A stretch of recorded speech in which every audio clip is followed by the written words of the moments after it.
இப்போ இந்த லீஃப் கொடுத்துட்டேன்னா இதுக்கு பக்கத்துலயே நான் இன்னொரு லீஃப் இந்த மாதிரி ரெட்டலை ஷேப்புக்கு கொடுக்கணும். ஆனா இந்த 2 லீஃபும் டச் ஆகி இருக்கணும், கேப் இருக்கக்கூடாது.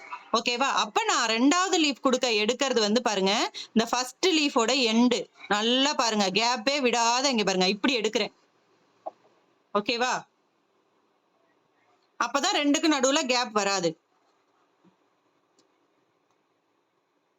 கொஞ்சம் ஃப்ரேம் மட்டும் இந்த பக்கம் தள்ளி.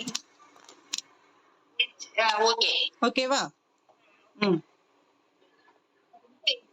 அது அப்பப்போ நீங்க கரெக்டா சொல்லிருங்க, இல்லைன்னா என்ன பின் பண்ணிக்கோங்க. ஓகேவா? இப்ப பாருங்க வச்சுட்டு அது மாதிரி நீங்க ஆப்போசிட்ல குடுக்கறதுக்கு முன்னாடி நீடில அடுத்ததுல நான் உள்ள விடுறதுக்கு முன்னாடி என்ன பண்ணணும் அப்படின்னா கரெக்டா இந்த மாதிரி வச்சு பாத்துக்கணும். இங்க பாருங்க வச்சு இந்த மாதிரி கேப் இல்லாத அளவுக்கு கையால வச்சு புடிச்சிட்டு நான் ஆப்போசிட்ல வந்து இன்சர்ட் பண்றேன். ஓகேங்களா? அப்பதான் இந்த டைட் கிடைக்கும். இப்ப ரெண்டும் ஒண்ணு மேல ஒண்ணு ஓவர்லாப் ஆகியிருக்கா லைட்டா?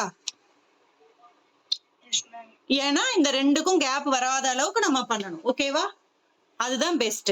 அடுத்தது வந்து இப்ப அப்படியே கீழே இன்னொரு டிசைனுக்காக என்ன பண்றேன், தேர்ட் மெத்தட் என்ன சொன்னோம், ட்ரையாங்கிள் ஷேப். அப்ப அப்படியே கீழே இன்னொரு லீஃப் கொடுத்துக்கிறேன். இன்னொரு லீஃப் கொடுக்கும் போது எங்க இருந்து எடுக்கிறேன் பாருங்க, இந்த ஜங்ஷன் 2ஓட ஜங்ஷன்ல இருந்து தான் நான் எடுக்கிறேன்.